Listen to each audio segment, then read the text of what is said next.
Welcome to the class 10 students. This is the continuation part of the chapter locomotion, and it's as a type of response in animals. So in my previous video I have talked about amoeboid locomotion, how amoeba uses its pseudopodia, which is the false foot, to locomote and move from one place to another. I hope you have understood the mechanism of amoeboid locomotion, which is also means the name of the mechanism of amoeboid locomotion is sol-gel transformation. So I hope you have understood that. Next type of locomotion in animal that we will talk about today is ciliary locomotion.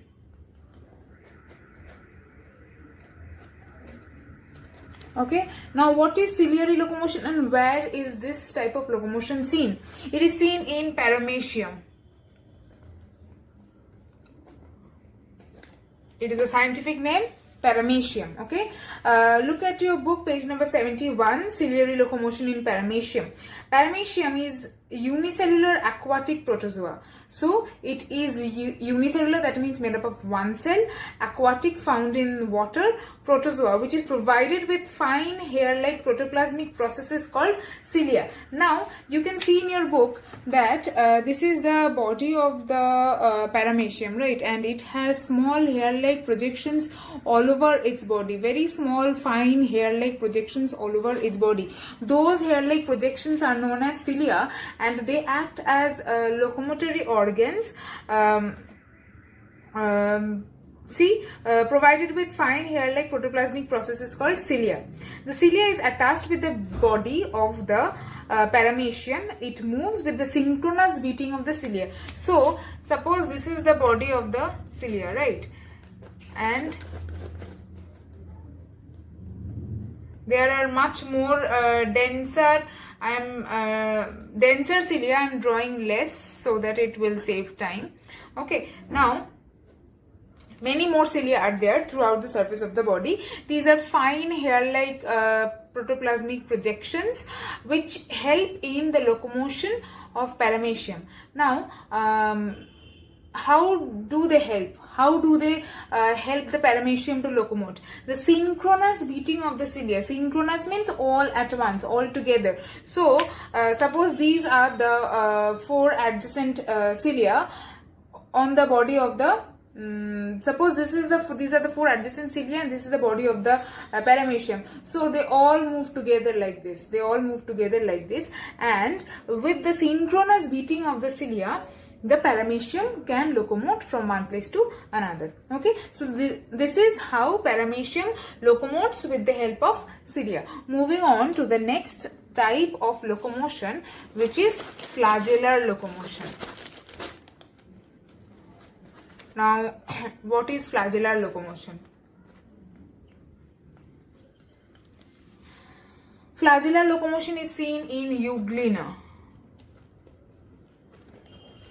Euglena is a scientific name, so I have underlined it. And look into your book. Euglena is similar to Paramecium. It is also unicellular, aquatic, and it is a protista. It belongs to the group of protista. Okay, the body is green in color. You can see the picture here.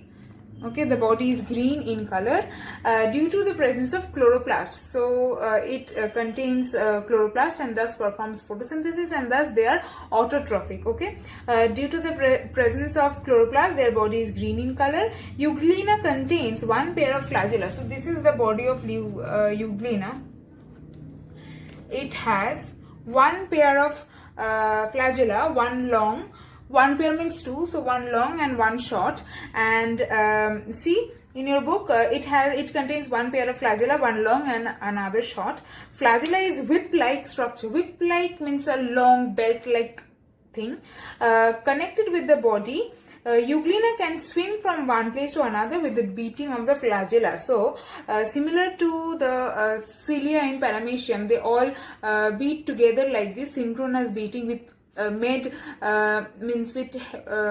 which helped them to move or locomote. Similarly here, the beating of this long whip-like structure, flagella, the beating of the flagella, continuous beating, helps the Euglena to move from one place to another. Okay, so this is about the flagellar locomotion in Euglena. Okay, I hope you have understood that. Next, we will move on to swimming in fish. How fishes swim in water with the help of what? Okay, so let's talk about swimming in fish. Now let's talk about swimming in fish. Now fishes swim, basically swimming is their locomotion, right? So they swim or locomote with the help of two things. One is the muscles in their body. Basically those muscles are known as myotome muscles, and another one is obviously the fins of fish. So we will talk about both the muscles and the fins. First, let's talk about the muscles. As I said, the myotome muscles. Okay,